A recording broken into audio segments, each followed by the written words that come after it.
Mas Gibran mempunyai wawasan luas.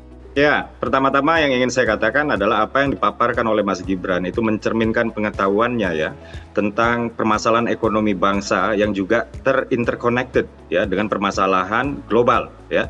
Nah, kemudian karena Mas Gibran ini juga sudah mempersiapkan diri dengan baik ya.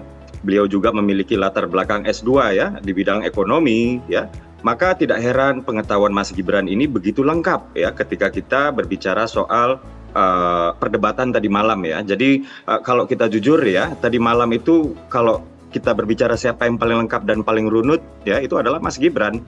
Beliau membukanya dari permasalahan middle income trap dan situasi global yang nggak menentu ya. Ini dijawabnya dengan apa? Menciptakan dan meningkatkan nilai tambah dalam negeri. Lalu melalui apa? Hilirisasi. Hilirisasi nggak cuma nikel, juga ada bahan tambang lain, perkebunan, perikanan, digital ya. Mas Gibran ngomongin AI, robotik, blockchain dan lain-lain. Ketenaga kerjaan anak muda juga dibahas di sana ya, mengubah paradigma dari future challenge menjadi future opportunity ya.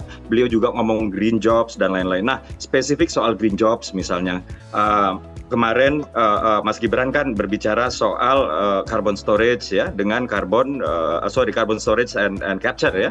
Nah, ini kan kaitannya kalau kita lihat payung besarnya ini adalah green economy. Green economy ini ya sebenarnya kan sudah sering ya dibahas di pertemuan-pertemuan kepala negara. Terakhir di pertemuan G20 ya, carbon capture and storage ini juga dibahas kok ya. Jadi memang kita nggak bisa bohong ya bahwa pengetahuan Mas Gibran tentang ekonomi kekinian ya, itu paling update ya.